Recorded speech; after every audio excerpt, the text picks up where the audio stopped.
Welcome everybody to Interior Analysis. I'm David Jones, I'm Evan Westman. I'm Jelani T. Kelly.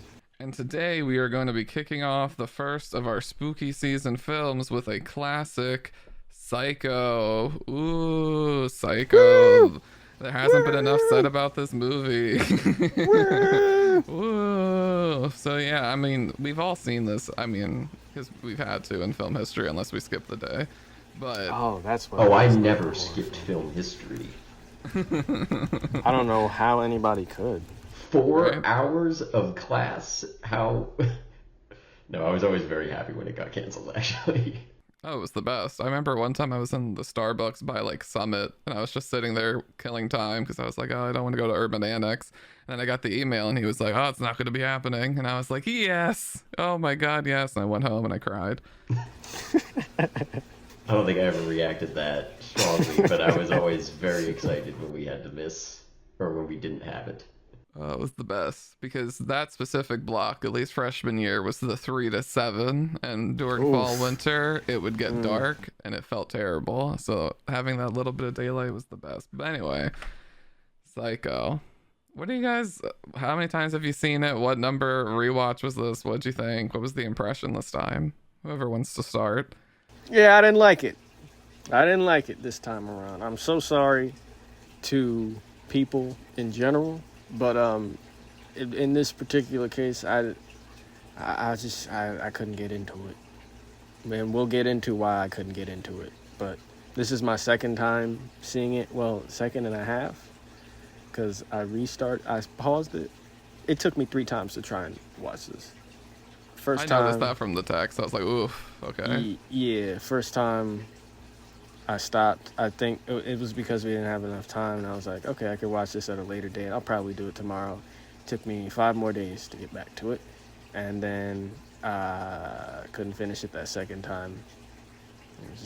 It was at the exact same point too, after Marion gets clapped, and then we had to record today, so I was just like, let me just power through the rest. Yeah, I'm sorry. It's okay. I don't blame you. Who do you blame? I blame, I don't know what studio made this, but whoever was the executive of that studio. I blame him. Okay. I blame hype. I think this That is... was his name. I blame Mr. Hyde. Oh, well, no, I meant like the concept of hype. The hype around this movie that's been created in the past 60 years.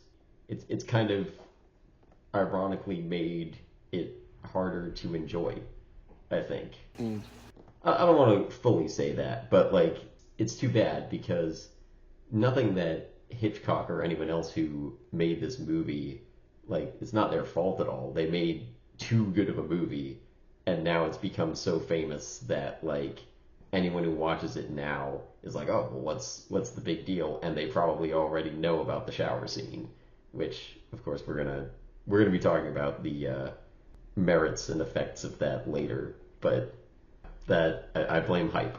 Yeah, I agree. I think like it's just when you have what was like the biggest TV show the last 10 years with Game of Thrones, and like they show you everything, and if you watch that show you will see everything. If you go to Psycho where someone like hypes up to you, because even as a kid watching other horror movies before I got to Psycho, when my sister finally saw it at her like friend's sleepover and she came back and was like, you have to see Psycho, like the twist is crazy, it's still so lackluster compared to like what you'll see in the 80s with effects and everything, that you're just like, oh well, and like that doesn't knock any of the craftsmanship that goes into it. And that's why I think I've grown, this movie has grown on me more as I've gotten older than when I was a kid. As a kid it kind of bored me, but now I appreciate it a little bit more. But I do find it to be one of the most interesting kind of slasher films ever, because it's so minimal in its killing, yet it's kind of birthed a genre where nowadays it's all about like, forget the character, kill as many as you can. Whereas this one was like, no, spend 35 minutes with a character and then kill her. Yeah. Yeah, one of my notes that I wrote down for this is that I think this is kind of an interesting movie in context of the fall of the Hays Code, because the fact that you showed a woman showering and showed her getting stabbed in the shower was like super transgressive for the time, both in terms of violence and sexuality. And she flushes a toilet in that scene, or like right before it, which apparently was also a huge deal, because I guess that wasn't a thing before this movie because the Hays Code. And like, it's just so hard to, like, if you're watching that in 1960, I'm sure all of that hits to some extent, whether you're like consciously clocking the Hays Code or not. That might all be like, oh wow, this is the thing we can do in a movie. But for all of us watching this now, like, the shower scene is pretty tame if I compare. Like, I saw this is apparently rated R. Honestly, this hits like a pretty standard PG-13, and maybe even on the mild end. I was gonna say just PG. I've seen worse stuff in Charmed, the TV show. Yeah, If this came out in the 80s, it would have got a PG rating. Before Temple of Doom, it would have gotten a PG rating. maybe even after. Like, I mean, hell, if this came out today, this might even get a PG. This is on the same level as like Frozen, honestly.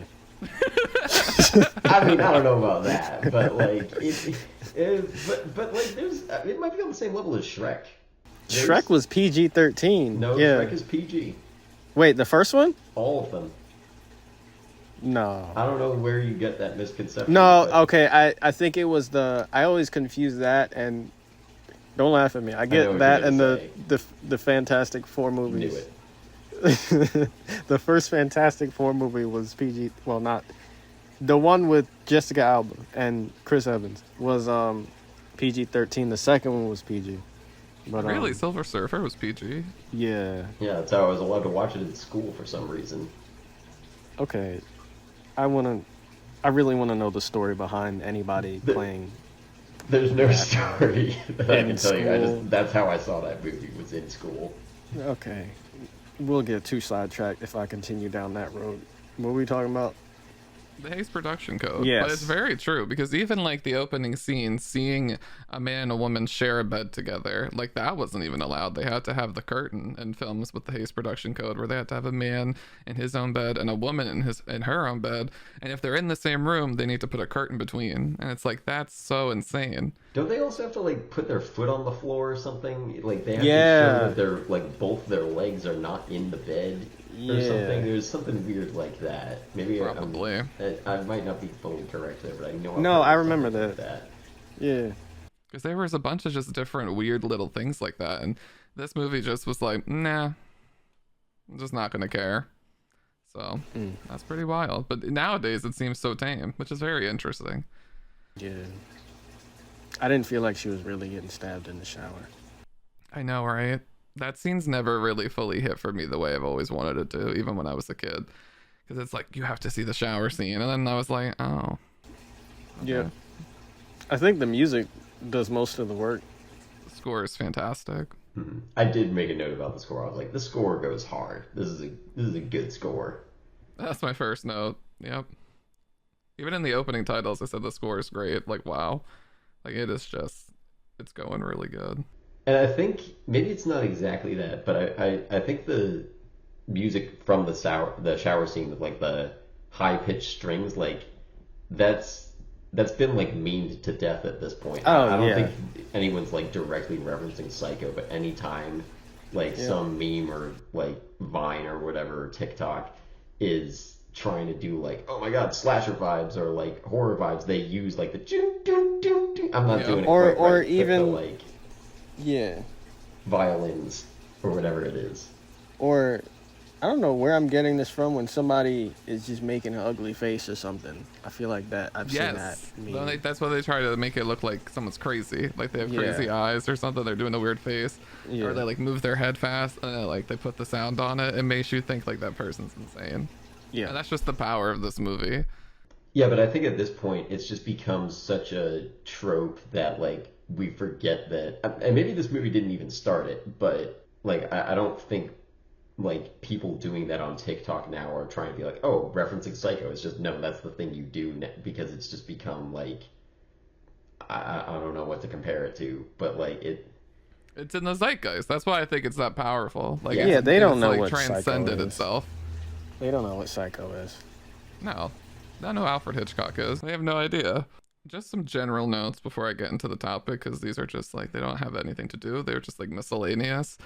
I love the lady in the beginning when like the person she works in the office with, but like after the man's flirting with Janet Leigh's character, she then goes over and like talks to her and she goes, "Oh, he was flirting with you. He must not have seen my ring." And like I just love her. Like she is so confident in her own little world and she's like, "I am the hottest one."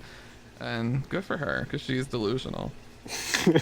I was noticing this time, I was like, wow, there is so much in the first act of this movie. Like, they remind us so many times that Marion is single. It's like, stop shaming her for being single. Like, they say it like 8 times in the first act.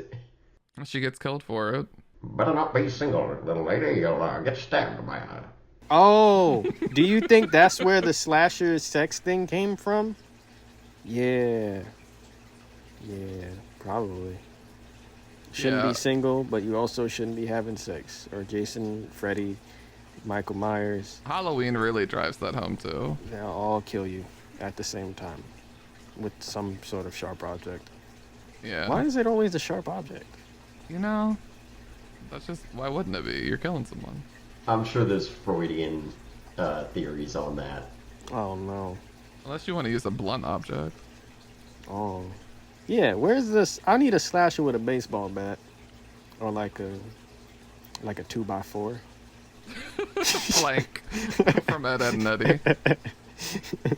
Slasher with a spatula instead of a knife, kitchen knife. Or maybe, well, that's the hash slinging slasher. Yeah. Oh, it's very SpongeBob. Yeah. He's never.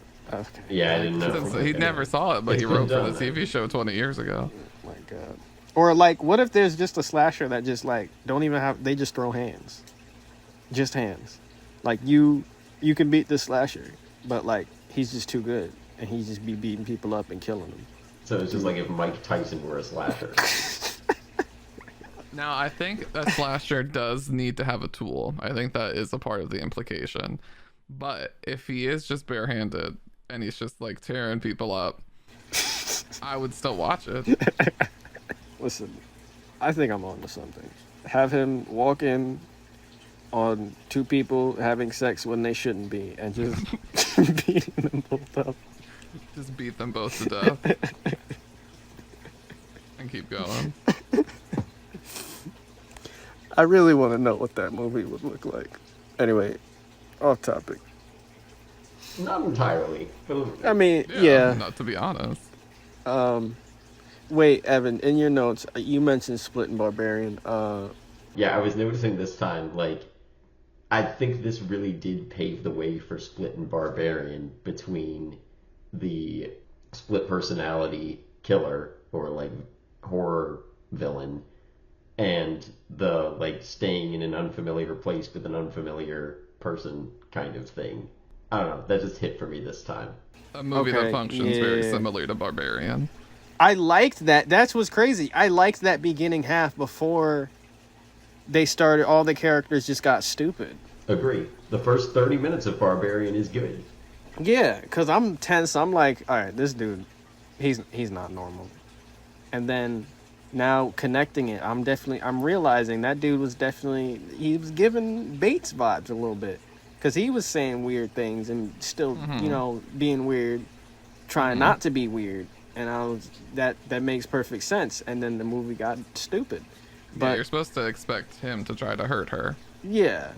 Yeah, because we've seen that before. This movie that we should be talking about. Right. Psycho, Bates. What else? I love the voyeurism in the film. I never noticed that before. I've only seen this film like 4 or 5 times, and it's been very scattered throughout my life. But I've never really noticed how much voyeurism's going on in the film. I loved all of it. The mother watching from the window, the birds watching them, Norman when he watches Arbogast go through his registry, like kind of even looks like a bird, like he tilts his neck really weird and is eating his feed. And it's like, I was like, wow, Anthony Perkins really does some crazy performance stuff in this film. And then like Marion getting watched by her boss and the police officer, all of that stuff. I was like, this is very successful for me. I'm getting it all. Very effective. That was one of the creepiest police officers. ever. Ever. His face did not change. I'm surprised he could open his mouth to speak, because I wouldn't be surprised if he could speak through his closed mouth. Like, he was so stone-faced. But sorry, continue. No, please. I want to see him speak through his closed mouth. He'll just become Bane. Literally. But like, I don't know how much of it is like the aviators just take that away. Like, if the performance would be the same if I could see that guy's eyes, but with those glasses and nothing happening on the lower half of his face, stone cold. You So could creepy. tell me that guy was an alien the whole time, and I'd believe you. Facts. That's a skin suit. Yeah. I also liked the voiceover elements. I thought that was really kind of progressive and innovative for 1960s. And I think like showing her paranoia while kind of showcasing her running away to establish the stakes works. And it also like introduces the device later for Norman to use in a really chilling way. And they even like parallel the smiles when like she's reflecting on what Dr. Richmond said about her. And then she's smiling, and then he has the same kind of smile at the end when he's like mother fully formed in his body. I found that really fun. Yeah, the voiceover thing, it was something I noticed both times that I've seen this, because it's a pretty simple technique. It's just like a character imagining what other characters might be saying, but I've also never seen it done in anything else. I don't know if you guys have, but like it's a simple yet kind of strange technique that I have only seen used in this movie. It's probably done in anime a bunch. I'm not going to point out specifics, but people are in their heads a lot. But is it specifically like it is in this movie, where it's like one character imagining what another character's saying, or what, like, a conversation that could be happening? I think it depends. I'm just saying it's probably in an anime somewhere. I feel like. Okay, well, let us know in the comments, I guess, because anime if you're a better anime head huge than blind I am. spot for me. And the only other thing I really have is Norman gets down and de-dragged really fast to meet Janet Leigh. Like when she pulls up, you see her just like rocking upstairs and moving around. Who you think is mother silhouetted in the window, see her walking. And then Janet Leigh just like closes her door and like turns around, and Norman comes like running down. And he's like, "Oh, hi." And I'm like, wow, that's like really impressive, because drag queens take hours to get into their guiche, and he was down in like 30 seconds. So good on him. He's been doing this a while. My note for that scene was the house must have really thin walls if she can hear their conversation loud and clear through both her wall in the hotel and the wall of the house. That's like a good 100 yards up a hill. She's fantastic. She doesn't age. Her hearing is better than a baby's. And yeah, Anthony Perkins' performance is great, and I love that they don't introduce him too early and they save him to be the point of no return for Marion, because it really is her point of no return. Love her. Oof. I know. Poor thing. Poor thing. All right, so yeah, the first topic we'll get into is Mother v. Norman, and how this screenplay balances two characters in one. Because I remember talking to one of our professors at Drexel about like Batman, and how would you write in the script Batman versus Bruce, and how they did it, and how would you denote between the two personalities. And they all gave me kind of different answers. Some people said you would just do Batman / Bruce, and then like the context of the scene would show you which person and which portrayal you would be using. Some people said you would just do one and the other. I don't know, whatever, what have you. But Mother and Norman work very similar to me, where you have to kind of figure out how is this screenplay going to distinguish enough between these two entities that encompass one vessel, because they need to be distinct enough that we as audience members can discern the difference without really ever meeting Mother. She's in the window and she's silhouetted, and a little bit later we hear her voice, but off the rip we have to kind of just take everything Norman says about her and Norman for face value. So how are they gonna like be able to function on that level while also staying true to the twist, because this movie has a really big twist going on, and we can't really show our hand too early as a screenwriter, because if you sniff out the twist and you've never seen this film, I feel like this film really would suck. But luckily, I don't think most people do unless you know about it. And to me, one of the things, or one of the ways that this film achieves this is through showcasing the differences in their personality.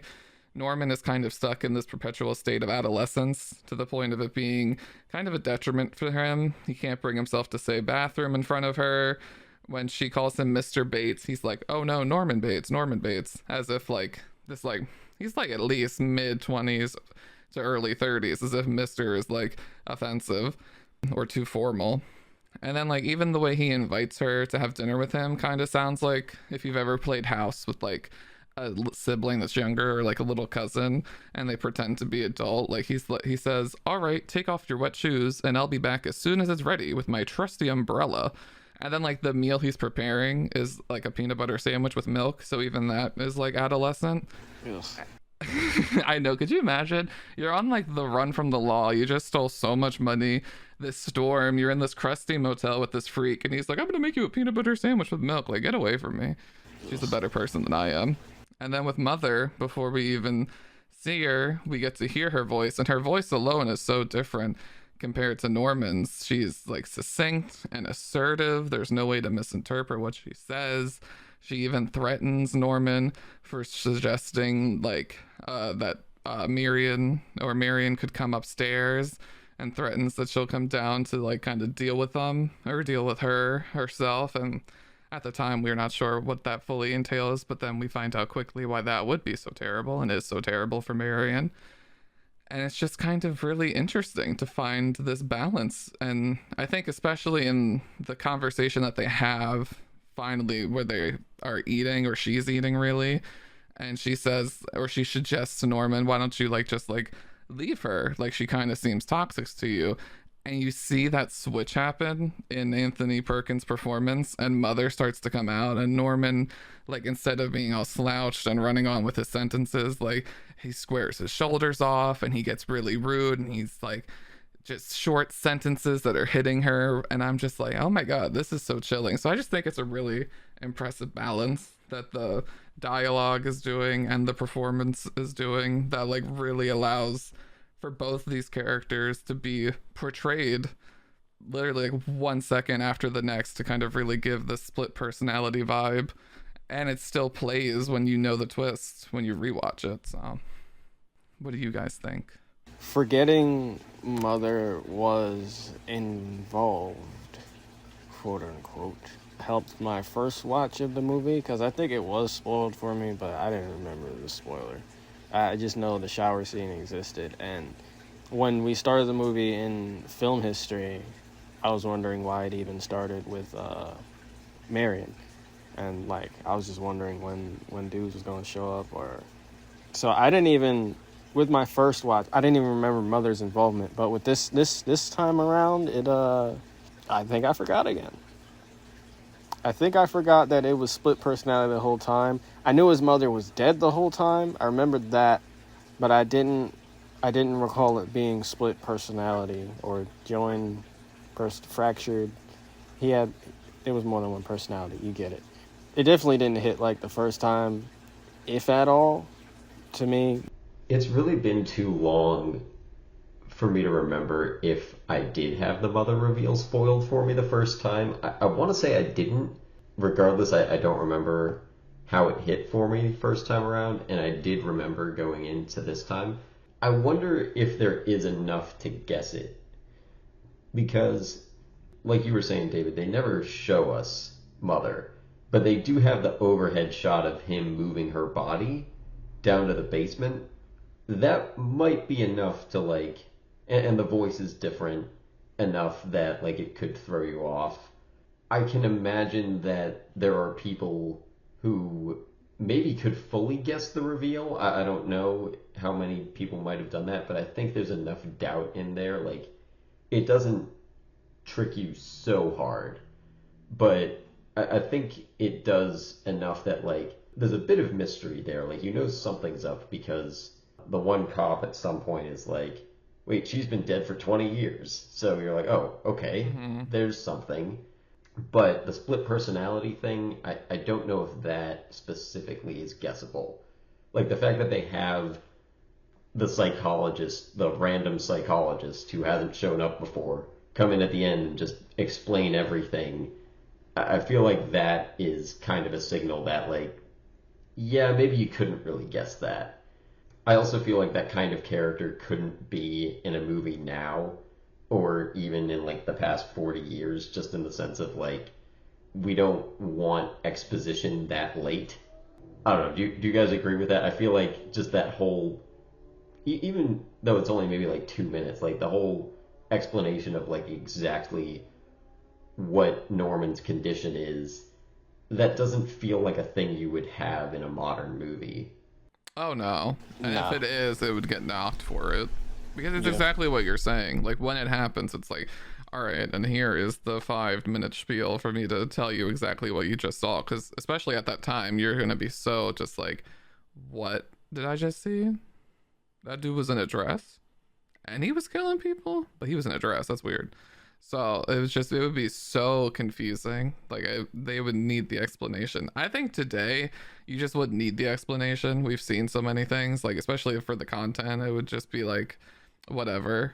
Right, you could say the word split personality and that would kind of cover it. I don't know if split personality was like enough of a thing in pop culture or like movies specifically that you could just say that.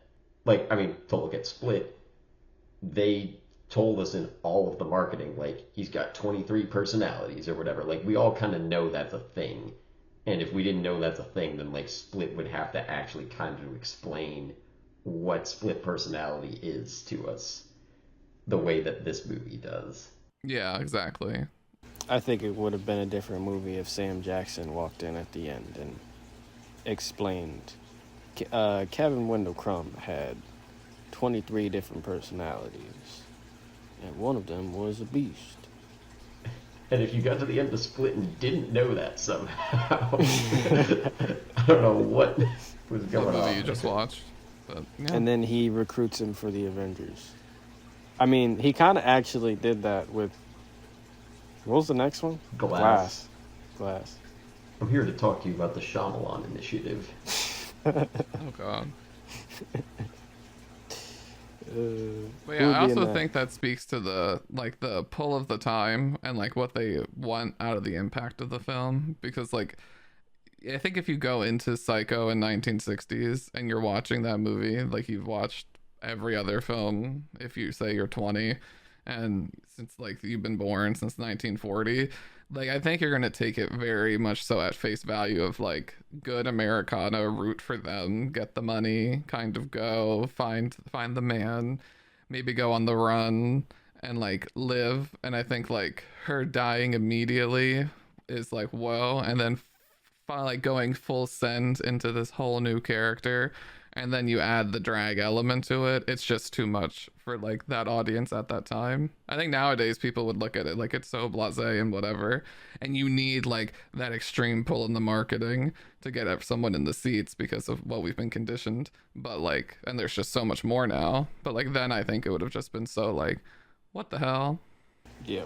Well, I've heard, and this is mostly through other sources, but I've heard that Psycho kind of kicked off a trend of like cross-dressing slashers basically in Yeah. like later movies and books. There's a whole, I can't think of the name. I think it's the Lindsay Ellis video. I think it's called like the pop culture roots of transphobia, and it talks about Psycho in that as like this is like the beginning of the like cross-dressing man killing people, Yeah. and like traces, it's a pretty long video, but it like traces basically Psycho and like the real life inspirations of Psycho to like present day J.K. Rowling rhetoric. I would recommend it as a follow-up to this because it's just a good video. And it's not the only thing I've seen talk about Psycho in that way, but I feel like now when I watch the stuff with like him and the mother, and especially that explanation at the end, I just can't get that out of my head watching this movie now. But yeah, it would have been, like you were saying, David, very different in the 60s because I mean, if this is the originator of the trope, then by definition, it wasn't really a thing in movies before then, or at least not popular enough that people would like be like, oh, it's that again. Right. And cross-dressing was illegal at the time. Oh, I didn't know that. So it was like, it wasn't just like, oh, well, Buffalo Bill is wearing his robe and he's feeling himself and he skins people. It's like, well, let's also throw in a signal that is like, this is a criminal. Like, if murdering wasn't bad enough, he's also doing a crime at that. And it's like, interesting. Very interesting. Because it popped off a trope that continues into this day. They really couldn't just draw the line at murder. It wasn't enough. I guess not. Do you know when it became legal? Because I never knew it was illegal. Let me look it up. Like, obviously, people to this day have a problem with drag, but I didn't know it was actually... Stupid people. So it's a state-by-state thing, but the military ban went into effect in 1961, and a lot of the state laws, a lot in California, it's saying, were still in effect until 1974. Okay, so it was never a federal crime. No. By that note, it would still have been illegal in a lot of places at the time of this movie's release. Yeah, every state I assumed it would be illegal in. The earliest law came in 1848 in Ohio. Yeah, so it's not doing great work there, which is really funny because Anthony Perkins this character, Mother and Psycho, has become a queer icon in the queer community, and he himself is a queer icon. He was closeted when he made this film and when he made Psycho 2, but when he came back for Psycho 3 and he directed that film, he was out and he was gay, and it's a very gay film. Norman gets very gay in that movie, and he's like seduces a man and everything. I felt tension when he was standing there with Sam at the door. Mm-hmm. That's very famous. A lot of people have written about that. Mm. So, David, you've seen the sequels, I take it? I didn't know there were sequels at all until I just happened to find it when I was doing a little bit of research for this. But have you seen all of them? I saw there were 4. I've seen all of them. I saw 2 and 3 the most. I saw 2 definitely the second most of all of that. 2 actually, like, isn't that bad of a sequel. Like, it's actually kind of interesting. Norman comes back 20 so years removed and returns to this disheveled Bates Motel and kind of has to rebuild his life. And I was like, this is an interesting way into a slasher killer. 3 is whatever. If you're looking for it for the queer stuff, it's great. If you just want to watch it for an actual movie, it kind of sucks. And I don't remember anything about 4, like, at all. Does the 1998 one have anything? Is it a remake? Yeah, that's a shot-for-shot remake. Why? Good question. And okay, is American Psycho is that a different movie? That's different. That's completely different. Although Great more movie, recently though. there is Bates Motel, the TV show. I haven't seen it, but I know that's a thing as well, right? Yeah, that is a thing. I saw the first season of that, and that is a bit different. It disconnects itself somewhat. It's a prequel, and it's not trying to build up into the first one. It more tries to like reinvent some of the things from the series that are iconic and to its own kind of lore and world. And it's okay. It has its own cult following. Rihanna was on an episode. I think I know where I got the mix up because I don't want to sound too dumb with the American Psycho thing, but he's using a knife on the thing. I've never seen the movie. He's got a knife on the thing. I think I've seen clips from it though. And his name is Patrick Bateman, not Bates. So I thought that there was a connection there. Plus also the title. So yeah, and they kind of make Christian Bale. They give him like a similar hairstyle now that I'm thinking of it. Yeah. So I'm not dumb, guys. Thanks. Oh no, you're not. I think there's a few. I haven't read the book, but I think there might be more than one like overdraw from like the Psycho book with the actual American Psycho book. I think the author of American Psycho really loved that book. And American Psycho, I've never read it, but the movie, that was quite the film as a kid when I saw that. That blew my mind. So that as a kid? Oh my god, yeah, I saw that when I was like 7 maybe. I mean, knowing what you've told us about your history, that's not surprising, but still. That chainsaw scene when he like times her running to drop it was so insane to me. What else from that scene? The taxidermy birds. Oh yeah, that's famous. The owl. That's a famous shot that people discuss. The owl watching over them. Owls obviously are famous apex predators. Norman, mother, kind of watching over from the window. She's the apex predator here. Great visual. Do you think Hitchcock saw the birds when he watched the movie back and was like, those are scary? Yeah, I think so much so that he was like, I gotta make a movie about birds. Yeah. And I'm gonna call it The Birds. And then all the Yeah, big Hitchcock fans on the Reddits were like, guys, he told us what the next movie was going to be in this one. Yeah. Exactly. Oh my god. I didn't think it was that funny, but okay. No, because it just makes me think about how terrible movies would have been if that's how early it started. Like, we would have had 70 years of bad movies if people were on shipboards in the 60s being like, look, it's an Easter egg. And yeah, after the conversation, and Norman removes a painting, and I was always curious what this painting was. It's not really true. I never thought about it until that rewatch, and then I looked it up. So when I looked it up, it turns out that the painting is Susanna and the Elders, and which is apparently a painting about an Old Testament story of a woman who was falsely accused of adultery after two men spied on her bathing. So pretty meta, Hitchcock. Pretty meta. Dang. It's a deep Add cut. nods only for him. Huh. Only he would get that. Several deep cuts. Ah! I bet there's... Oh, damn. Yeah. Uh, Yeah. Ponder that shower thought. oh. More puns. Yes. That was clean. I bet there's some Christians who would get that. Yeah, I'm sure there's some art people too who saw that and were like, oh my god, the Susanna and the Elders. But I love that. Attention to detail is important. So I have some quotes that stuck out to me in their conversation that I like. He says, "Mother isn't quite herself today. I think that's every day." This is a famous one. "The son is a poor substitute for a lover." I don't know all about that. He's a little wild for just throwing that out there. He's a little crazy for that. Love him though. "No one really runs away from anything. We all have our own private traps. I was born in mine. I don't mind it anymore." He is crazy. What about you? Do you have a boy's best friend as his mother for 600?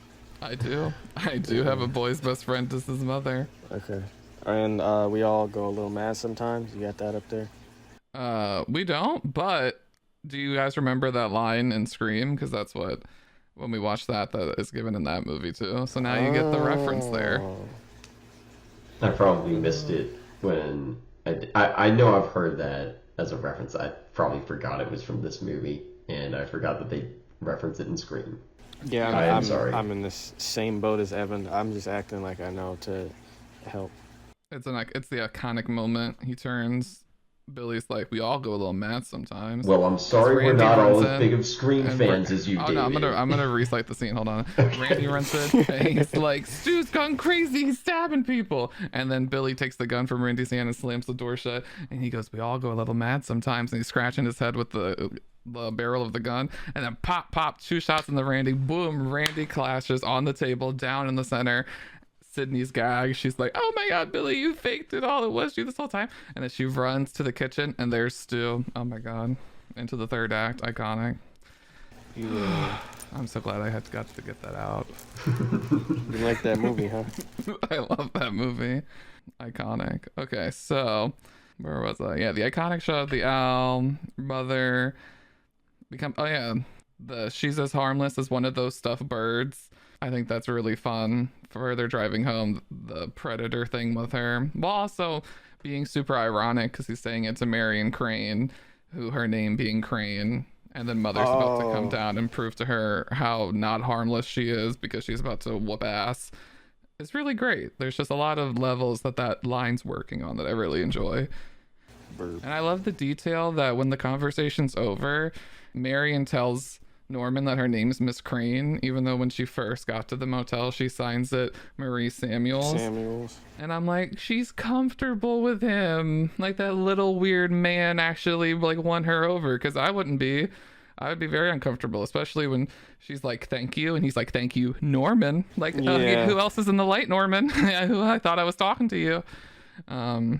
So that's really cute. I can't believe that. And it's too bad she had to die.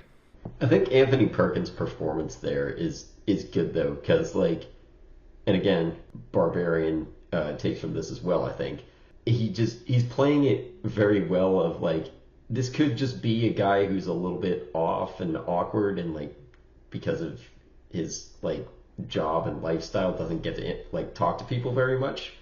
But there is that undercurrent of like, I think even if you didn't know like that he's the killer, he does come off a little bit as like, oh, this guy might be like that kind of crazy.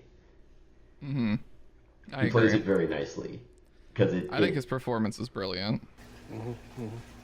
I also like this is a note I meant to bring up earlier, like the way he plays the fear of his mother doesn't feel performative or deceptive from the character perspective. Like, he does seem genuinely afraid of his mother, even though she's dead, and is like part of his personality. Like, that feels very genuine, which I think is interesting. I feel it even for like his fear for her from mom. Like, he's like, I really felt like, oh my god, Norman, whatever part of him, does want to protect Marion because he knows what mom's gonna do. And mom just is gonna come and kill her. And you really felt like, oh my god, this guy actually does kind of care for her. But no, he's that sick and twisted, totally, with the whole mother thing, which I just think makes it so much more rich. Like, you're just like, that is so nasty. I also love the different ways we see, because when we do finally see quote unquote mother come through and stab Marion, the different way it's all plays out. Like, mother is so neurotic and kind of with erratic movements, and there's no prep, and she just kind of runs and guns and is stabbing randomly and is trailing blood all over the property, and she just can't, she's sporadic in her methods. And we see her for like 30 seconds, quick everything. Whereas Norman, it's like 10 minutes and it's super slow, his cleanup, and it's super methodical. And I love just the juxtaposition between the two and seeing how careful he has to be to cover up her mess.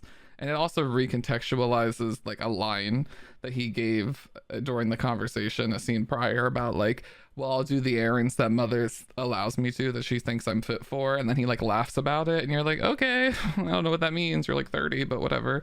And now you know what it means. And it's like, wow, this dude is sick. This mother-son combination is sick. But it sets up that great mystery element of like, why is he protecting her? Like, is it Stockholm syndrome? Like, who is this woman? And then when we find out like 20 minutes later that that woman's been dead for so many years, then who is the lady killing people? It surely can't be a man wearing a dress. Surely not, because it's 1960. Right? There was a really scary shot where you just see the shadow over his face and the eyes when he's stabbing her in the shower. It was a really quick shot, and it's stuck in my head right now. Shout out to that shot. Whoever the DP was on this film, you ate that. The cinematography is really, like, I feel like one thing I was thinking about before I started rewatching this is that, like, I don't feel like people remember the story of this as much as they do just like, there's just some like iconography in this, that like visuals that stand out, or like the music cue that we were talking about at the beginning. Like, I feel like that's what people really remember about this. Props to Hitchcock, the DP, Anthony Perkins, all others who deserve credit. Yep. They turned it. But yeah, that's all I really have for this. So we can get into the next topic, which is rewatchability and suspense. Now, you better let the master of suspense know. Yeah. First time through, until the twist, I was just taking note of things that could, the first twist with Marion's death, that's what I'm referring to. It makes you think we'll follow her through the whole movie. I mean, I sure as hell thought we might the first time I saw it. And then I didn't realize she's the one that gets killed in the shower until she gets killed in the shower. Also, Marion Crane, main character, MC. Coincidence? I think not. We're following a protagonist that has done wrong in more than one way.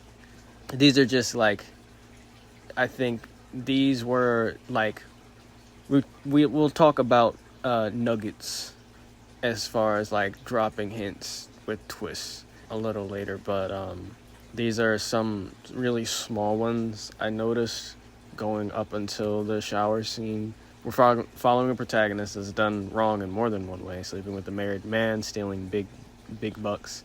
I think there was a false flag with the cop because the movie's called Psycho and that cop wasn't right.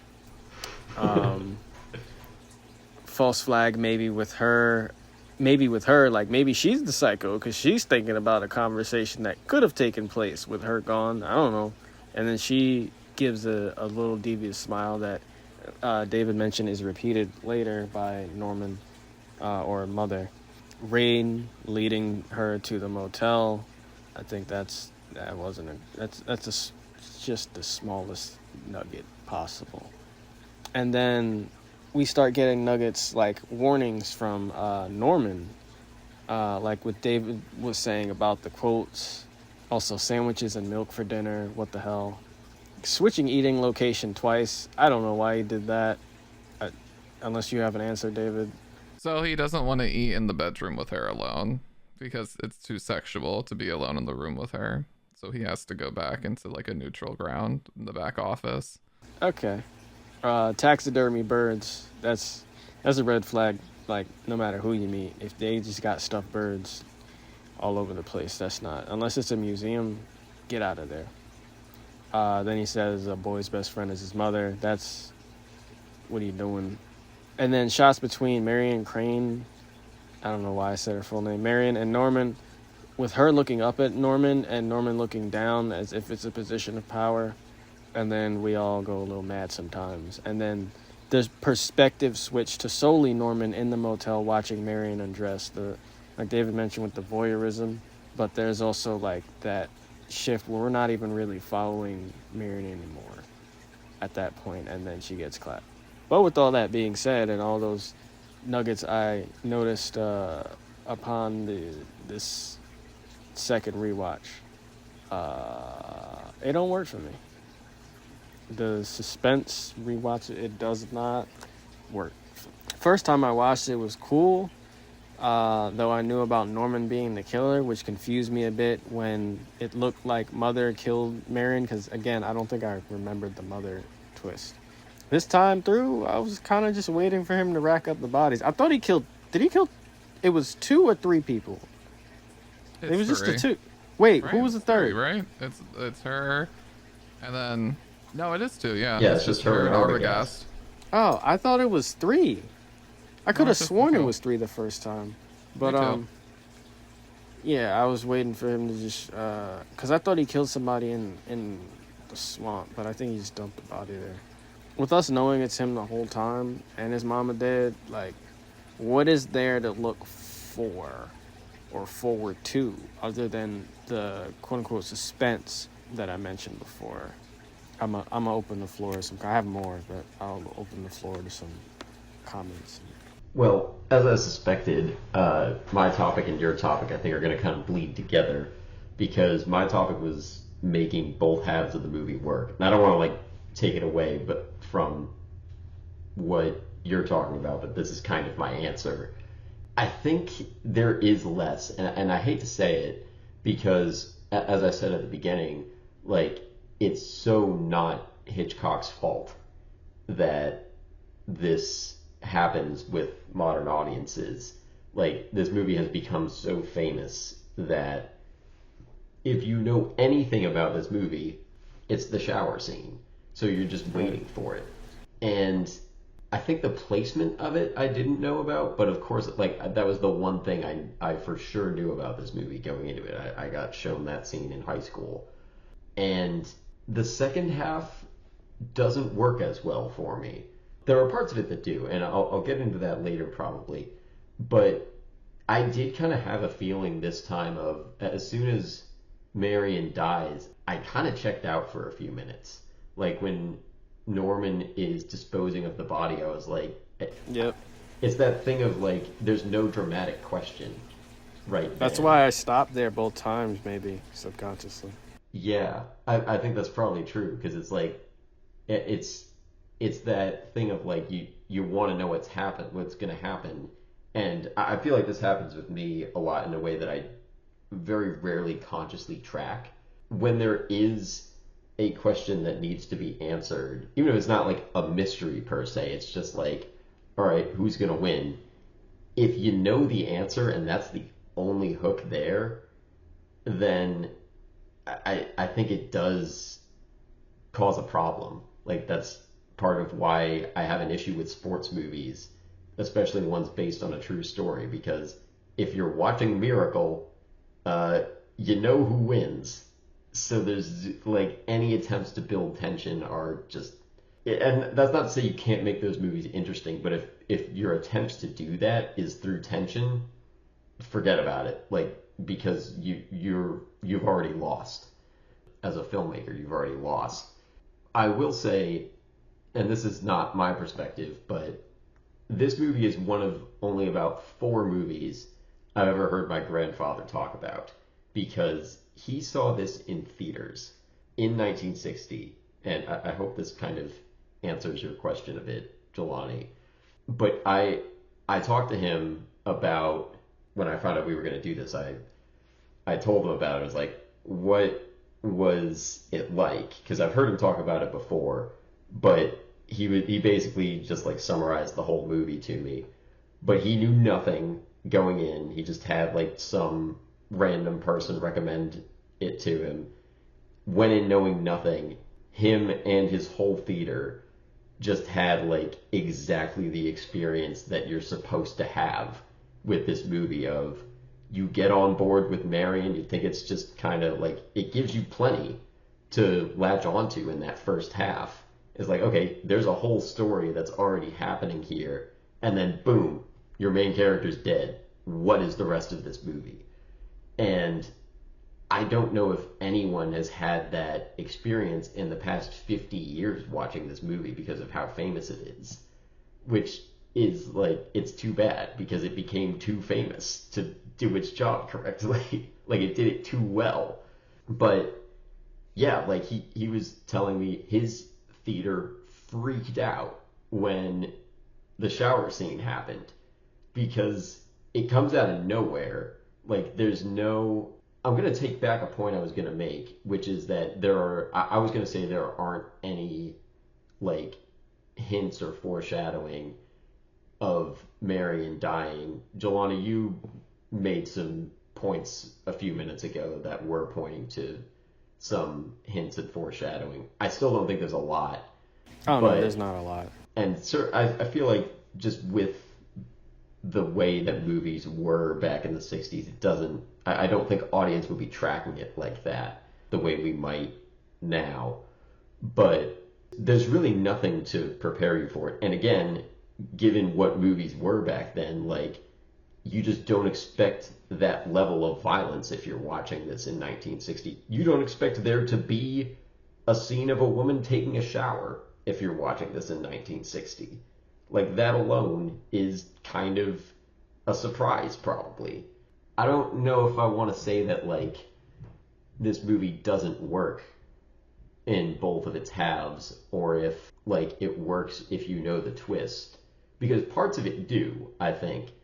But I must admit that I got a little bit bored for a few minutes after the shower scene. Because I was kind of thinking, like, oh, right, is there anything, like, good in the rest of this? Is there anything interesting? And there is, but it does take the air out of it watching it now. And that's kind of too bad. So my experience with this movie has kind of always been the same with every time I've seen it, and it's been like I fall out of interest right after he sinks the car. Like I'm interested in he kills her. I'm interested in the cleanup because then I'm like, how is this dude's gonna get rid of all of this? And once he gets rid of it, I pretty much fall out of it, and then I've never enjoyed, and maybe it would hit different in the 60s, but I've never enjoyed how just they do Arbogast. It's like, okay, here's this new character which you've never seen, being the sister, and she's coming in to talk to Sam, and that's enough to be like, all right, that's the bridge. And then you take it one step further, and guess what? The sister's been being watched by someone, and now we know him because he's here too. And now we follow him, and I've never gotten into Arbogast enough because of that. But once Arbogast gets to the motel and Norman starts tweaking, I get into it again. Yeah, same. Like that scene is probably my favorite scene in the movie when Arbogast comes to investigate. Like there's a really good tension in that scene. I was writing my notes during that scene and then stopped to fully watch that. Oh, this boy's stuttering. Oh, he real nervous here. Yeah, it's using really that shared nervous. secret premise, which I've had that taught to me as a premise for comedy, but I think it works for like just building good narrative tension. Like we know something that one character knows, and we're waiting to see if the other one will find out or not. Oh, he was catching him in all kinds of ways. Yeah, and Norman was contradicting himself, and he was really looking like a kid. He was fumbling Yep. around, and you were like, oh god, we saw Norman clean up Mother's mess, and now we're gonna have to see Mother clean up Norman's, and we know how that goes. And then he realistically, I know, it was And like that 1960s. slow walk up when Arbogast leaves, and he's like, well, let me go to the house just to check. That slow shot, that is when the suspense is at like its all time for me, where even when I rewatch it, I'm just like, yeah, this is good. Like because it's exactly what Evan said. It's you waiting to find out, waiting to see this character find out exactly what you know, which is do not go in there and find Mother because you will end up dead like Janet Leigh. Do not do this, Arbogast. And of course he has to. That him falling down the stairs is one of the realistic. I was gonna ask about that. What is it? Because that's a really famous shot too. Really? Yeah, it's a famous one from the movie. I think it's really funny. Like I enjoy it because of how stupid it is now. I can't imagine seeing that and it being effective. I really can't. It's never worked. Yeah, it does kind of hit like, and I didn't see this death as a like problem either until I had it pointed out. But spoilers for The Dark Knight Rises, when Talia al Ghul dies in that movie, I mentioned that like... so many times during that recording. No, I know, and I saw it then, Yeah. but like I had to have it. I don't think you were the first person to point that out to me, but I didn't have a problem with that until someone was like, "Oh, that's a stupid death," and then I went and watched it. I was like, "Oh yeah, that's pretty dumb." Same thing with this scene. Somebody said in that scene it looked like she forgot she needed to die and then remembered. No, it really does. It's so weird. She's like, dropped it. Letting out a final gasp that's like some theater campiness, bro. Like for the audience, like No shade to Marion Cotillard. She's excellent. no. One of the best performances in my favorite movie ever. But that scene, yeah, It's so funny though. Yeah. Anyway, sorry to derail it into that, but like that's how that scene with Arbogast falling down the stairs hits for me. Oh yeah. I wonder what type of mindset you gotta. Maybe it's like a 1960s. Maybe your brain thinks in like black and white, like for that scene to be effective of him. Like, oh my God, he's really falling down every single step there. Like I'll never get the shot. And I love the shot right before it when they call back to the overhead and instead of carrying Mother, it's him busting out with his knife. Like I've always loved that quick little seeing him run. I always love seeing the house from the overhead because it's like a bird eye view. Right. Bird I was thing. thinking that. Yeah. But Because when it's we like get moving from perch to perch. That's what it feels Exactly. like. Yeah. Sorry. Literally. But like when you get to that shot where he's like, oh, going down, like that's what that shot sounds like to me. That's exactly what that shot sounds like to me. It's really bad. I think there is an extent to which they might have given it more of a pass in the 60s, because like that's just, again, I feel like I've said this several times, but that's just how movies were back then. More on my topic. I googled genres for this movie because the topic is suspense and rewatchability. Suspenseful rewatchability. I googled the genres, and Google says it's only 5: horror, thriller, slasher, and then I put really like as a question, like it's really slasher. And then with the points David was making, I was like, yeah, I can see that. It's just definitely a slasher, psychological horror, huh? Psychological, Blah. and and mystery, but suspense isn't there. So I'd either add it as a genre or lump it in with thriller, even though there are differences. And then I looked up, there are differences between thriller as a genre and suspense. And then shout out to firstediting.com said, in a nutshell, we've already established suspense is about building tension and what may happen, while a thriller is more push and pull between the hero, our protagonist, and the villain antagonist with an established conflict, but there are also key differences in the pacing of the story. So then that sent me, I looked up suspense movies with twists that I've seen more than one time and chose ones that still work for me. So Get Out, twist with Allison, the twist with mind warping or whatever it was, the sunken place, you get it. And then Would You Rather, though I think the twist here is just the ending. Like, we know it's not really a twist that the whole thing is a game to the death. Like, I think it was kind of marketed that way. And even the poster, it's like some giant eye and a knife looking at it.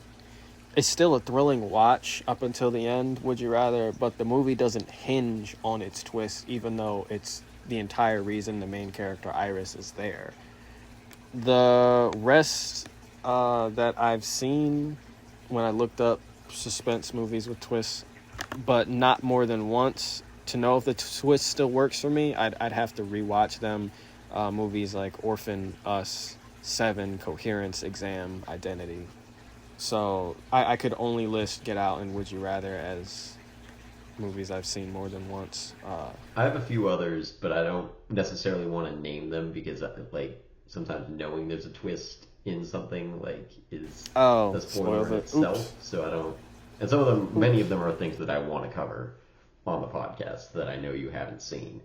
So, but keep going with your point, because I have because I looked up a list, so it's probably on that list, or I already forgot the title of the movie. So I still don't want to say for the audience. Okay, that's fine. But there are others that I think I always think this is an interesting test of a movie. Is like, one, does it work when you rewatch it if you know the twist? And two, I've had this happen a couple times, and again, I'm not going to name the movies for spoilers, but I have had a couple cases where I had something spoiled for me, like a big twist spoiled for me, and it sometimes does make it, like, I think it unequivocally makes it worse, but you can still enjoy it in spite of that. If a twist is all you have to offer, right, I feel like that's kind of a problem. Oh, wait, is that why Shyamalan movies, like, flip and flop a lot as far as quality goes? Maybe. I haven't seen a lot of his, like, big twist movies, so I can't really say. But I think that could be a reason. But like you were saying, sometimes it works great. Again, I'm not going to name the movie, but one of them is there's actually a tagline on the poster that says, "You want to rewatch it the second it's over," and I absolutely found that to be true, and it has, my appreciation of it improved with every rewatch. But there's something to the fact that you can never see a movie for the first time twice. Mm-hmm. Like, it's almost impossible unless you wait a really, really long time or just didn't pay attention the first time. You can't. Or it got amnesia. Or got amnesia. Like, there's so many movies I wish I could watch again for the first time so I could have the twist hit again, because it's such a cool feeling to have a really good twist hit. But that doesn't, like, you can't do it twice. But then again, one of the most fun things I think for rewatching is with something like Get Out, where you pick up on all the foreshadowing. And this isn't a movie that has very much of that. There's some once Norman shows up, but yeah, that's literally it. when Norman and Marion have the conversation, and that's it. That's why I Yep. spent like an hour in it, because that's like where it all is. Yeah, yeah, because the first 45 minutes of this, are actually they're pretty solid. Like I get hooked in the Marion story like you're supposed to. Like there's enough there that's compelling, but Yeah. then it kind of stops mattering as soon as she dies. Like there's nothing in terms of rewatchability. That whole section of the movie hits exactly the same second time. Like there's nothing that's recontextualized like in a lot of other, like I can't think of almost any other movie that does a twist like this where it recontextualizes nothing. Like there is zero nuggets or foreshadowing or Easter eggs that you pick up with like a double meaning on rewatch. Yeah. Wow, that is very true. If you guys have examples, feel free, but I tried thinking of any movie I could with a twist, and all of them have, like, even if they don't necessarily have, like, oh, it's like recontextualizing something, like, again, just to stick with one movie to not spoil, like, for the entire beginning of Get Out until everything is revealed, like, there's still mystery there. Like, it's not trying to hide from you that, like, something weird's happening here. You don't know what, but it's not trying to hide, like, that there's something. So you are still interested, and it's still, like, it's not trying to completely throw you for a loop. Like, it wants you to guess. It just doesn't want you to, like, guess correctly. And A real doggone keeper. yes. And all the other things in Get Out that I'm not thinking of right now. I wish I could pile on, but I'm not on it right now. Yeah, literally nothing until she hits Norman changes. It's all played the exact same way. Yeah, and I feel like that doesn't even really count as foreshadowing. Like, it does, but it's also just like you watch that and you can go back and hear those lines and be like, oh, that's what he means. Okay. But I feel like it still mostly just hits as like, what is her reaction to this kind of like creepy dude? Because we are very much in her point of view the whole movie, and because she dies after that scene, we never get a moment of her, like, she's the only witness to him being weird like that. Nobody else is going like, that's what he meant like that. Like, we don't have a flashback to that, even just in like a character being like, oh, that's what it meant, because Yeah. she's not there to do it. I feel like this is an interesting case study in twist because it actually kind of like breaks a rule that Hitchcock likes to follow. I don't know if you guys have heard this quote from him, but I feel like it's a pretty famous quote that he has about if you have a scene where there's a bomb under the table and it goes off, if you just have like a 5-minute conversation in front of that and you don't tell the audience, then it's a surprise, but there's no suspense. If you tell the audience that there's a bomb under the table that's going to go off in 5 minutes, then that scene has tension the entire time, even though the exact same thing's happening. And I feel like Psycho is the first version of that, where, in terms of like macro scale, like the first 45 minutes, you don't know about the bomb that's under the table. It's just a surprise.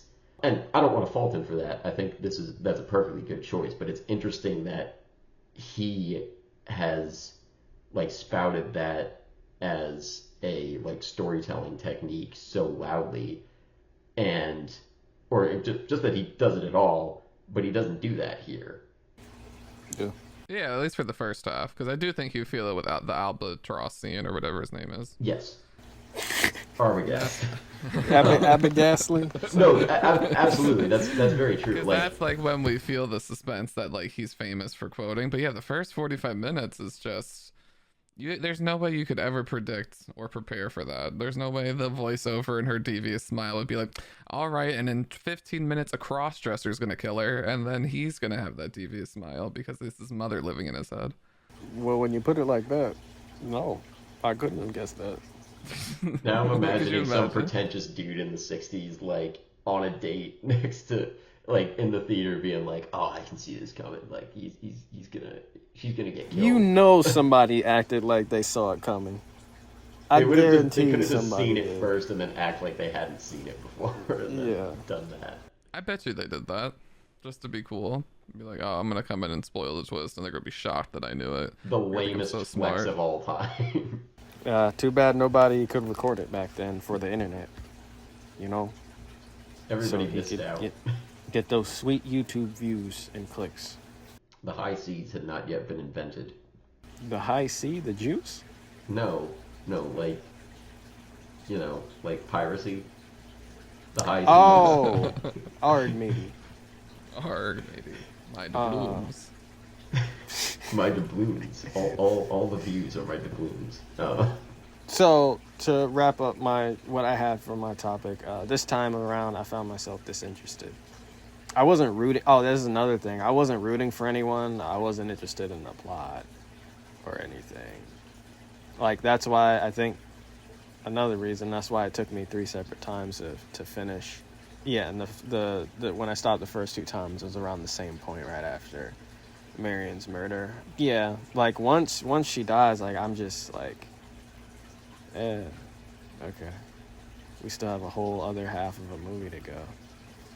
So let's get through it. Okay, David, do you have any more for that topic? Because we can transition into mine if we're done. Yeah, I'm good. So let's finish off strong with the 2 halves of the movie. Yeah, so we've been talking about this kind of, but to kind of reframe the question Jelani was posing, like, do we think both halves of this movie work? And I guess we've all kind of answered that, but I want to dig a little bit further into it than we already have. I don't know that this movie fully keeps our attention, like we've been saying, after the twist, but it still has good scenes in it. Like, there are the ones we were talking about with Arbogast, like, there's really good tension there. And again, like, I don't want this to come off as like throwing shade at this movie, because it was made for a very different audience than us, and I think it did its job very well. Yeah. One thing that also helps is that even though, like, we lose our protagonist, there's still stuff from the first half of the movie that is still relevant. Like, people are looking for Marion because she took this money and has disappeared, so it's not like it completely throws everything out the window. Like, I think, David, you said something earlier with, like, bringing back Sam to kind of bridge us into the second half. It's like, here's something we've already introduced, now we're going to use that as an avenue to, like, onboard you with these 2 new characters. I want to, like, I guess use this as a case study for, like, how can you do this effectively? Because despite the bumps that we've been pointing out, I think there is an extent to which this really does work in both of its halves. I think the first half does it better, where it's like, the placement of the reversal, I think, is really interesting, because a lot of times you'll see, like, any kind of crime show where someone gets murdered, you have, like, the first minute where it's like, all right, here's this normal person doing normal people things before they get murdered. And, like, it's kind of supposed to show us, like, all right, they have, like, a life, and it never really does it very effectively because it has 30 seconds or whatever. But this movie kind of does that and actually makes it work, where we have a plot already hooking us in with Marion. The big hook of the movie isn't the inciting incident. What I was expecting, I think, the first time I watched this movie is that him killing her would happen in, like, the first maybe 15 minutes. But it doesn't. It takes the whole first half of the movie. And it's not the climax either, which could be, like, another thing that you might expect. Or even, like, the end of Act 2. It's late enough that it's not, like, the premise of the movie that you would maybe put in the trailer, but it's also way too early to be climactic. Like, there's so much movie left after that point that it's not, like, I think if you are looking at it in, like, a Freytag's pyramid sense, him killing her is the climax there, but it's not what we would call the climax in a 3-act structure of, like, the thing that happens right before the end. So I think that's just an interesting placement. one other thing I want to compare to, and for better or worse, it's not an actual movie. It's a script that I read for a coverage job. Was the only other example I could think of something that does this, where it's like the second half is basically in a different genre than the first. And this script, I'm going to just say it did a bad job of it. I don't remember the details super well, and I probably shouldn't go into them anyway. But I remember the first, like, 60 pages of it was good. Like, it was actually one of the best scripts that I read for that job. And then the reversal happened, and it became a completely different movie for the last 30 or 40 pages. And the way it did it, to my memory, was like, it took like two characters that had already been introduced, and they were just like completely different people. And it wasn't in a way of like, I've been the bad guy the whole time, and now here's my. It was no. It was just like, this is a completely different person, to the point that it felt like they flipped the switch on, like, all right, it's like when I play genres, this improv game that I love, where you switch genres every like 20 seconds. It felt like that sharp of a twist, where it's like, okay, the entire tone and like story world and like rules of this world are completely out the window in the last half hour of this thing. So I think this movie does that to an extent, where it's like, okay, this is now a completely different crime that's being dealt with. You lose your main character, but it's not like there's a completely different world. It's not like now there's wizards running around, or like, surprise, it's an alien movie or something like that, which I think there's a way even that could work. But The cop. yeah, the cop. I don't know. Like, what do you guys think is allowing this to pull that off somewhat gracefully? In my opinion, it's the two kind of mysteries that happen in this whole film. Like, the first half, to me, it's like you have the simple setup of they need money to get away. They're kind of in an unorthodox, scandalous relationship that society frowns upon. And then, boom, a lot of money falls in the lap. Solutions here, but she's going to risk it all to do it. So now this question kind of becomes, especially with the police, like, is she going to make it through? Is she going to get out? Is she going to get out? And you think, oh, she got away from the police, she got out, but then she dies. So it's like, oh, she severely did not get out. And then the question becomes, is Norman going to get away with it? How do you pull this off? And I think, like, those are the moments, the scenes in the second half that are the most entertaining to me, are when that tension's there. Is, are you going to get away with this, Norman? Because someone's about to call your bluff, like Arbogast.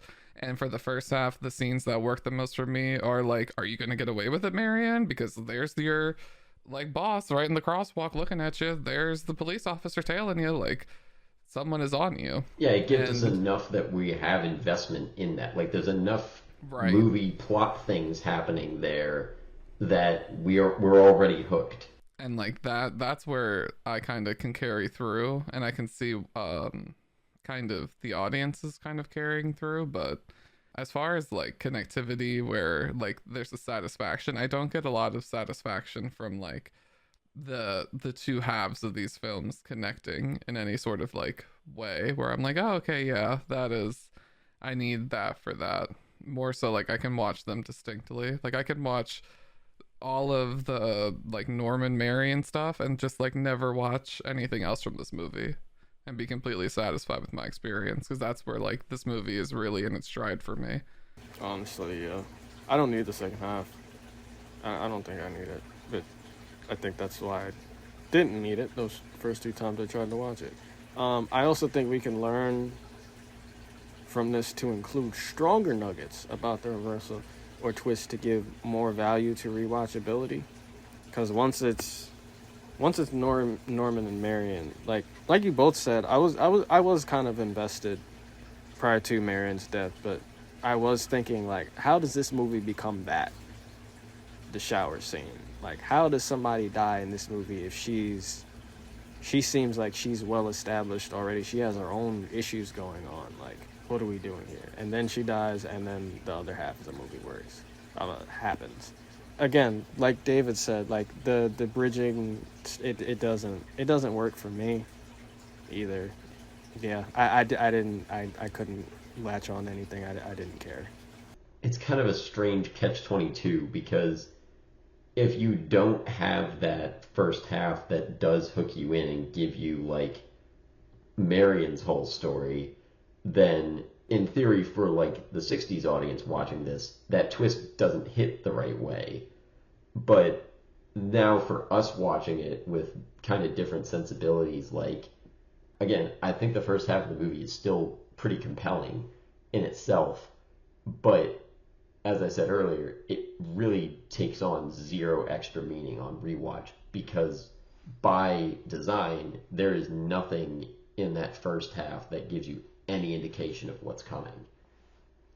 And I'm a little surprised now that I'm thinking of it that like this didn't kick off more of a trend of like we're gonna try to do like a genre switch thing and try to pull the rug out from under people. Maybe because it's just pretty hard to do and like doesn't work very much. Like I think there's a reason why we maybe haven't seen, and what we do see now is like the twist movies where there is more to unpack from the first half, where like it does lend itself to rewatchability. And part of that is just, you know, the fact that shows like ours exist and can help people break it down. Like that's kind of a fun thing that people get into now, and that didn't exist in the 60s. I also wanted to bring up, David, if you've seen this, feel free to chime in. But Jelani, I don't know if you remember because it's been so long, but we kind of talked when we covered Hancock a long time ago about, I think one of my topics for that was like the way that the first half of that movie and the second half don't really impact each other. And it's a completely different case, but like I do kind of stand by that as like it almost feels like the second half of the movie of that movie could be a sequel to the first half instead of existing in the same thing. I don't know if you have thoughts to throw in with that, but like I don't think that would have been the move for this movie at all. Like I think you need both halves for it to work. It shouldn't have been like the second half as a sequel. But I'm sure you've seen Hancock more times than me because I only saw it the once. Do you feel like that lends anything here? What, like, just learning, the like two halves of it kind of thing. Like comparing them? Like I don't know. Yeah, maybe there's nothing there, but I remember that's a thing that we talked about with that. Yeah, I mean, I was still interested in the second half of Hancock because like it goes into like his abilities and explaining that. Like I think there's the connection with the lore of who they were and all of that. I think was still a good enough bridge. I understand, like you saying, it could have been a sequel or something, but I do think I agree with this needing both halves of the movie to feel complete. Because if it just ended at Marion's death in the shower and like that would have felt pretty unsatisfying, I think, just as a movie. Because there was another movie like that. I don't even know where I'm just following my thoughts with this. There was another movie that felt how this movie would have felt if it cut off with the main character's death. Spoilers for the movie Open House. Oh, I think I remember you talking about this on the decade recap. So I have no issue with spoilers. I was a little afraid, but I think this is in your worst movies. Am I wrong? I think it is one of the lowest rated IMDb movies ever. The Open House. Yeah, okay, it was 52 lowest rated. It's 3.3 stars. Out of 10, just for reference for listeners. Yes, sorry. Yeah, so this movie is building up this son and mother have this open house because they're selling their house. They need to sell their house because mom can't keep up the price or something, and they're staying because with open houses the owners are staying in the house while the and I experienced this kind of personal, but I'd experienced this as well where the realtor would have people come over and just go through the house. And with this movie, They never actually showed the killer, but there was some guy going through the house, messing with their things, messing with their belongings, their pictures, playing music at random times, setting up dinner for them, like ridiculous things, shutting off the water or the electricity, and he was just messing with them. And you think it's like somebody connected to them this entire time, the mother and son, and he ends up killing the mother inside the house. The son runs, and he kills the son outside, and we never know who it is. I think he kills a couple of other people that come to help them as well, but we never know who it is, and the movie ends with him just going to another open house. So that's how this movie would have felt, because that was the most unsatisfying movie I've ever seen. Because there was no connection, anything. They just had some random guy, some random killer. And I was left wondering what the hell was the point of that. All that to say, yes, you need this. Even though the second half for me didn't work, I think you still need it to make this movie feel like a decent, like a movie, essentially. So, yeah. Yeah, because I've been thinking as you were going through that, I was like, yeah, what would this be if it did end at the shower scene? And I feel like it would hit as a Deus Ex Machina. It's like, all right, here's this whole movie. Oh, now none of that matters. Okay, goodbye. Yep. Like you, like everyone would be like, what the hell was that? Like, Yeah. You just robbed us of an ending. I don't know if that's a Deus Ex Machina exactly, but like, I promised a Psycho. Here's a Psycho. yes. Bye. It also feels like the most like we were just talking at the beginning of this episode about how this whole film is anti-Hays production code. Like that ending feels the most Hays production code. It's like, all right, well, she got away from the cops, and it's been this cheating woman, and she steals, and we can't let her win. Like she has to lose somehow, and the police didn't get her, so now it's death. And you're going to clean yourself, die, and it's over. So don't do that, women. Got it? Oh, understand? Cool. Yeah, because that was part of the Hays production code. Was like if a character broke the law, like they had to get punished somehow. So I guess yeah, I didn't think of that as another way it breaks, but yes, that would be very like, see, this is what happens. Yeah. Did you guys have anything more? I will add that the two things for the second half of this movie for me, I would say the reason it works, other than like the tension scene with Arbogast that we've talked about, is the mystery they bake in with Mother, and like how is she that frail old woman that he's carrying, but also like a 6 foot tall man that just stabbed her in the shower, and how is this all working? And then, oh, hold up, she's dead. Who is this person? So enough of that also sustains me in the second half. But I also look at this movie kind of like a concert. Like I look at it like the first act is like the opening act, and I'm just like, we need you here, Marion. This is good. This is letting the rock star Norman get ready. He's doing his vocal runs. He's getting into drag. And then we get the main event, and it's like the 20 to 30 minutes of Norman killing and cleaning up and killing. And then we get like the closing act, and the guy has to explain everything you just saw, and it's whatever. Yeah, and that's then, the hold encore. on.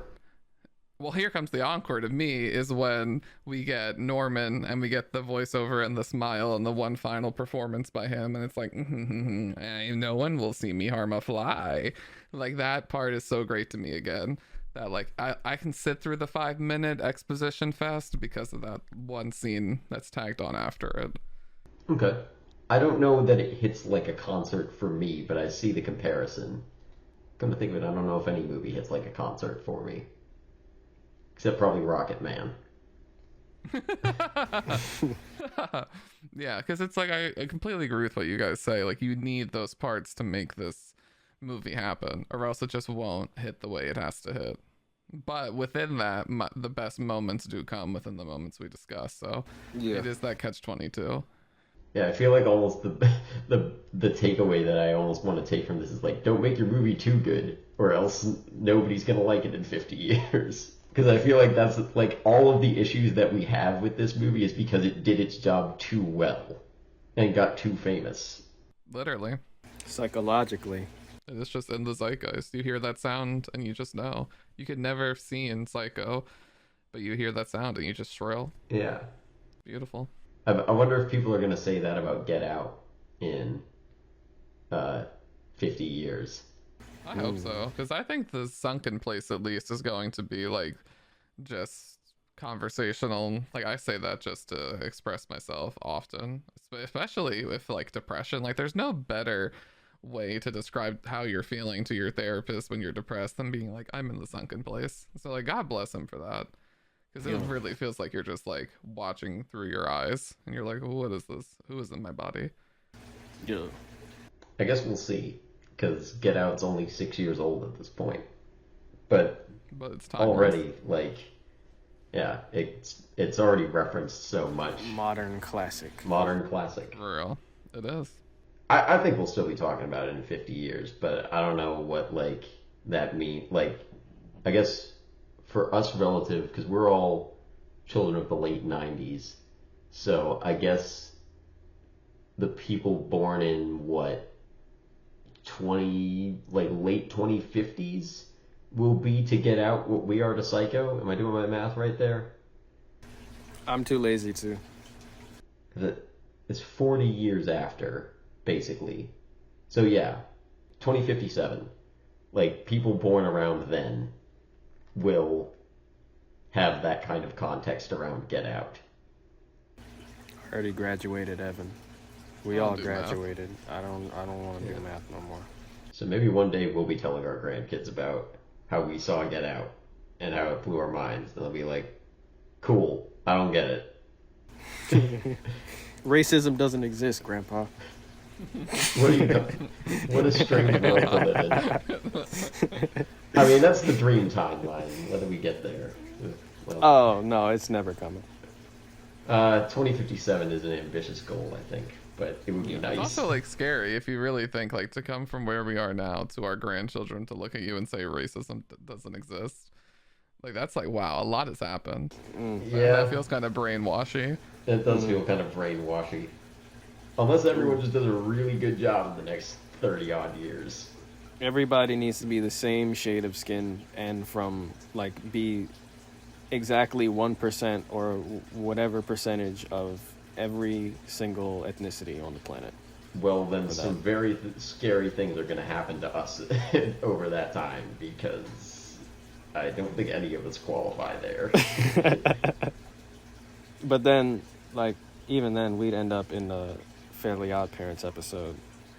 All right, if we're done with that, we can talk about the rest of our, I don't know what we're calling this, but our horror movie cycle that we're doing.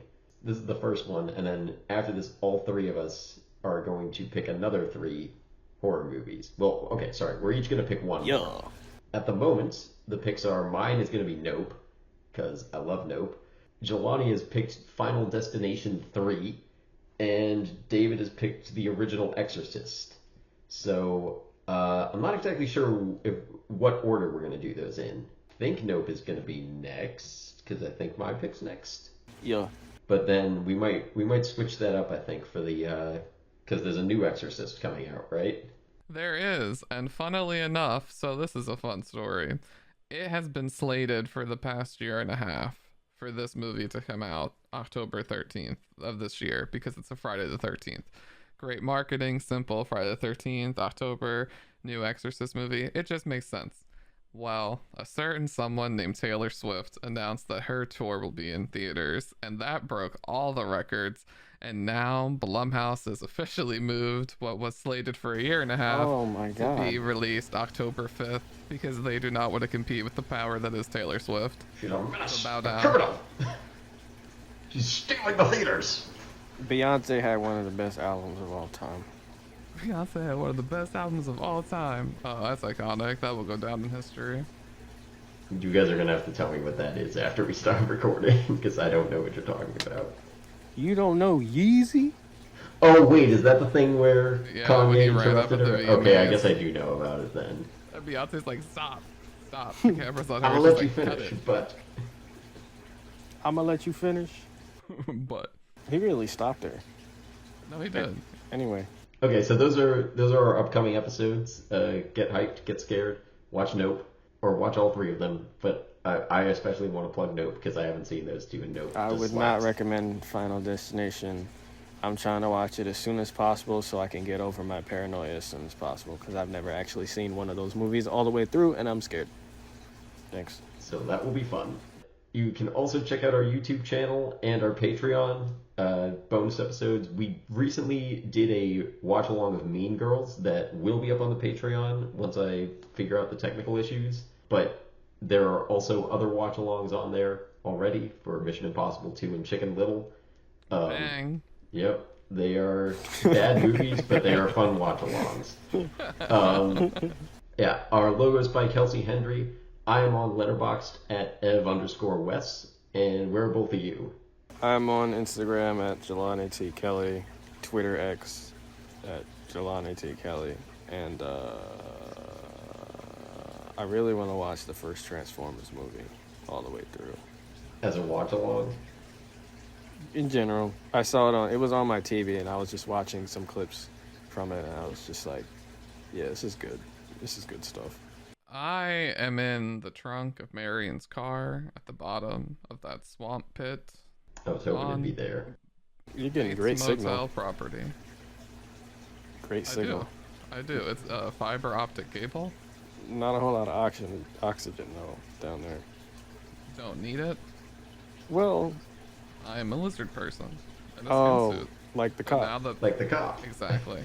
Now that I love that that's figured now out- become like our headcanon for this, is that the cop is like a body snatcher. I mean, is it that far-fetched?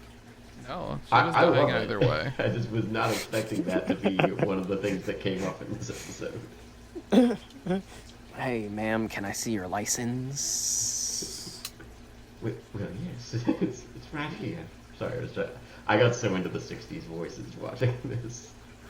I think they're so fun. Bye. Oh, yeah, bye. We'll see you guys next time.